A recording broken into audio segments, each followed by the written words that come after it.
We are now on the second piece of the Skeletal System Overview lecture, and we're going to talk about the macroscopic. So remember, micro means small. What does macro mean?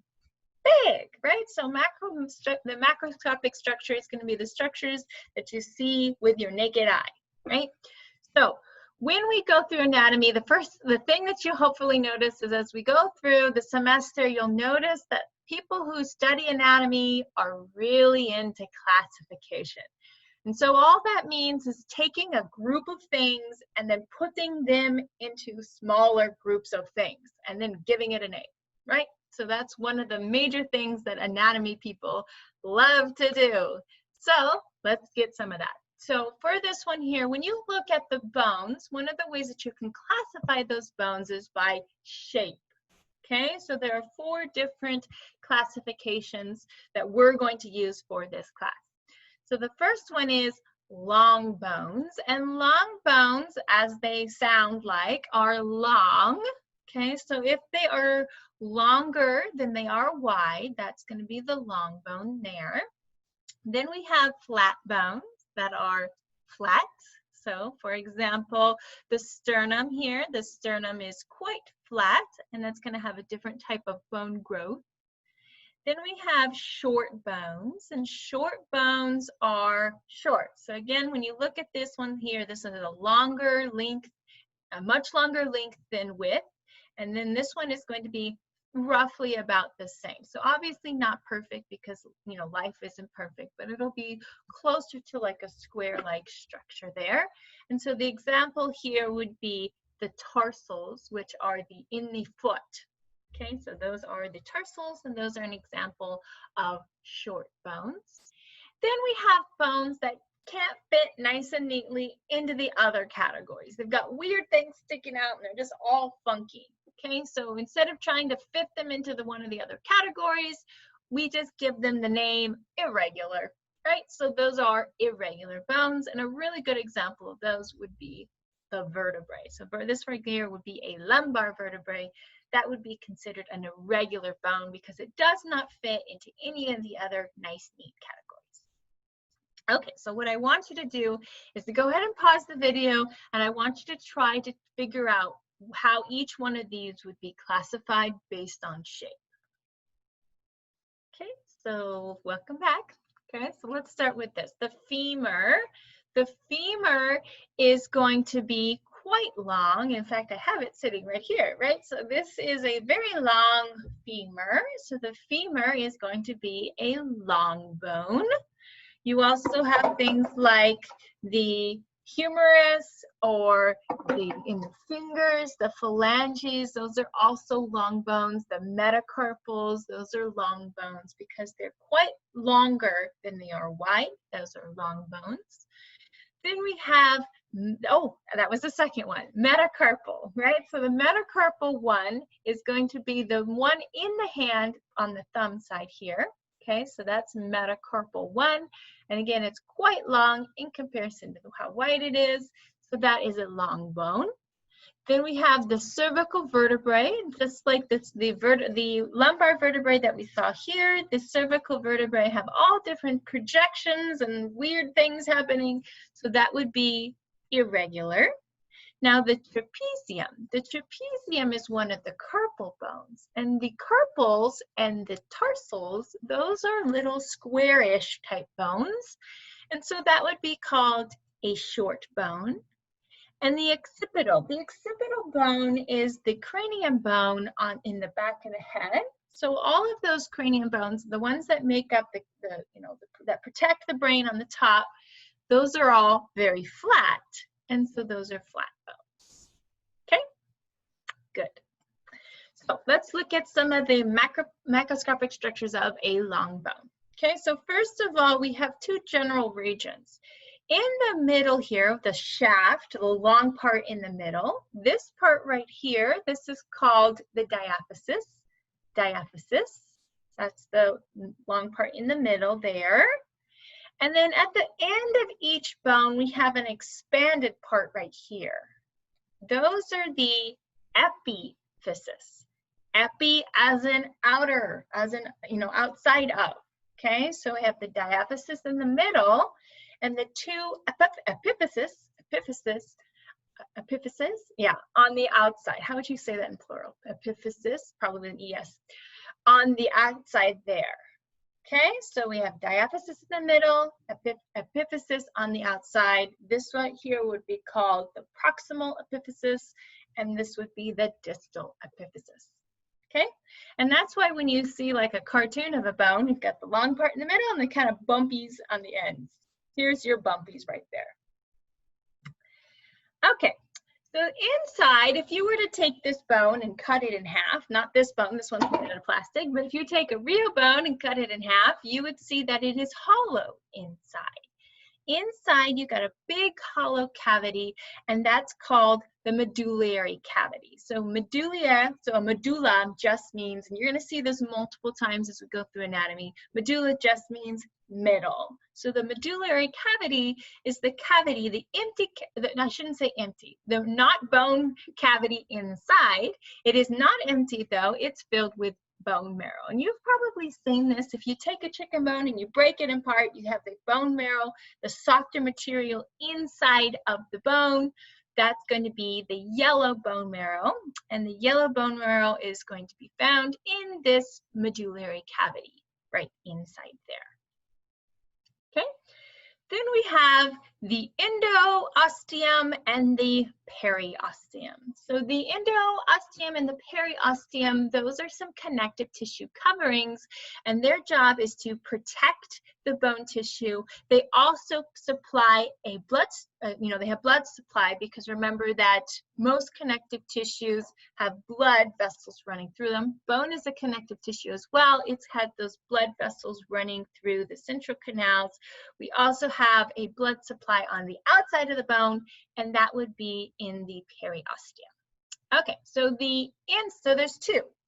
There's one lining the medullary cavity. So lining this cavity inside here that's filled with bone marrow, that is called the endosteum. So osteum refers to bone. What does endo mean? Endo means inside.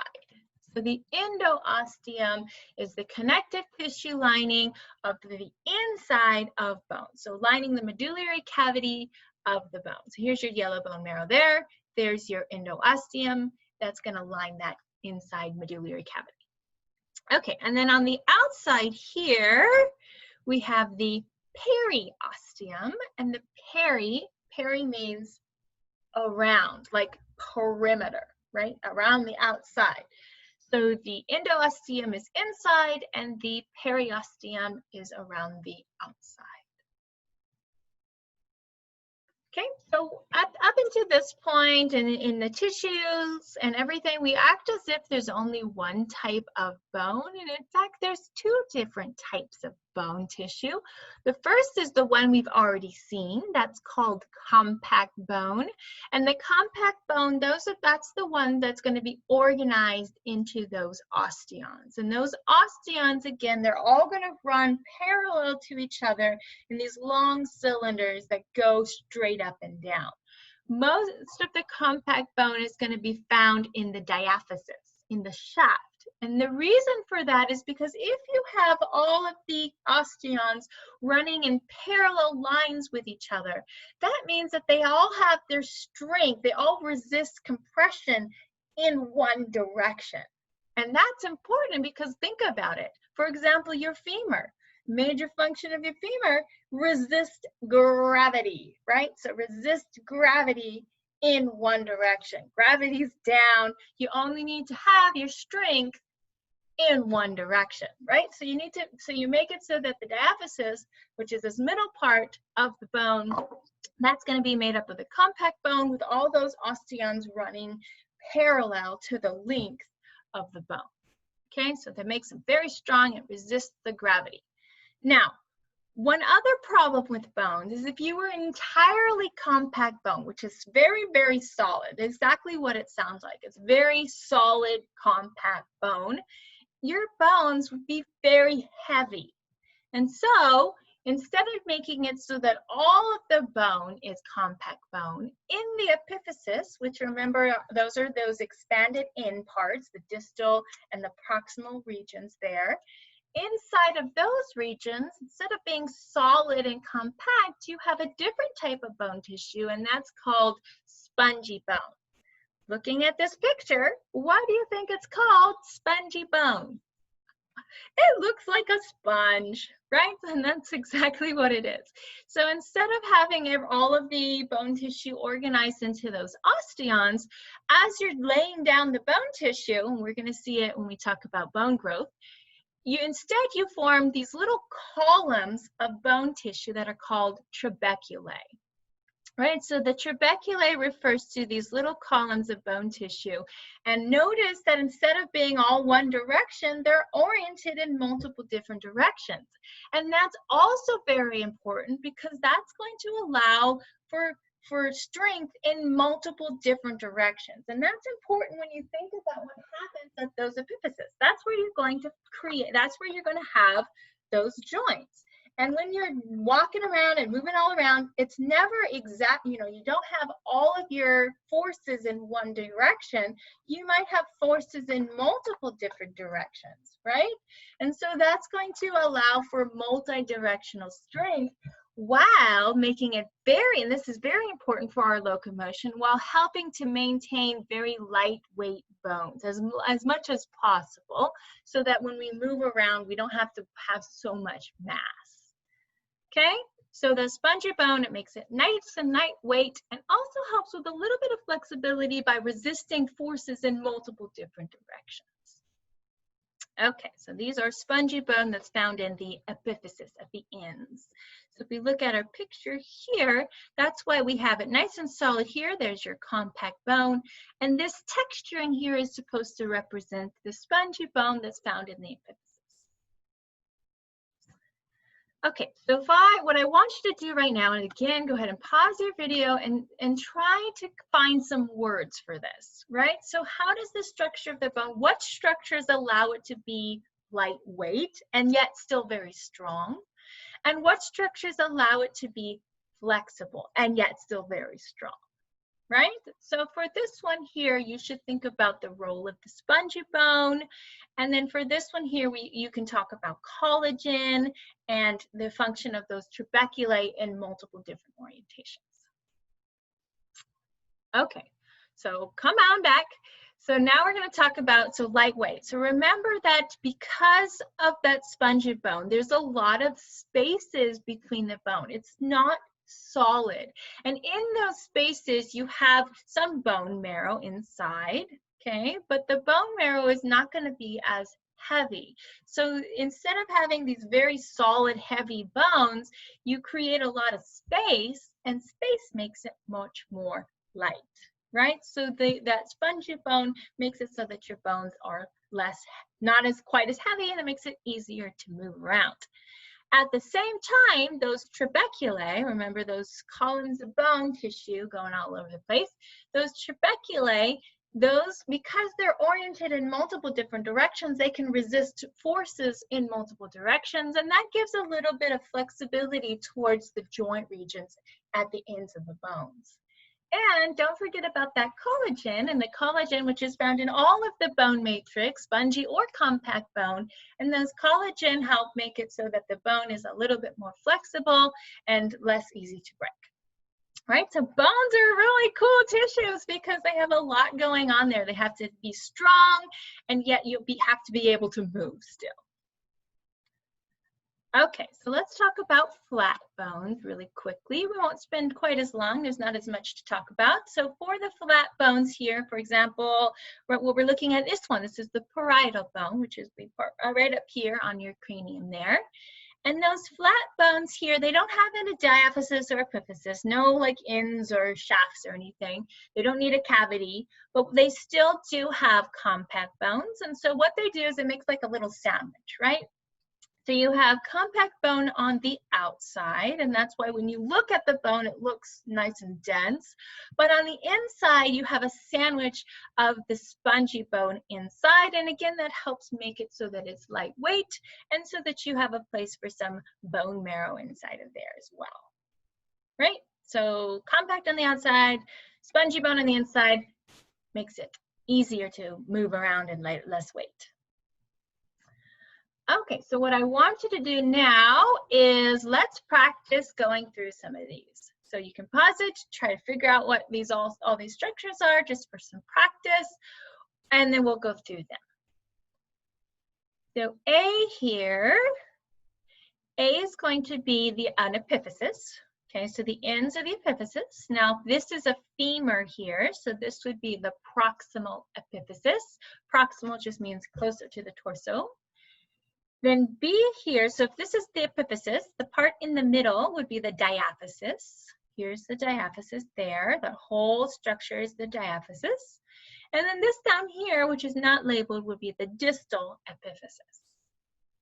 That goes on to C. Inside of the epiphysis, we have the spongy bone. And then for this one here, for D, we're looking at the membrane that lines the medullary cavity, right? So here's the medullary cavity in there. There's that, you know, there's good bone marrow in there. Lining the medullary cavity would be the endosteum there.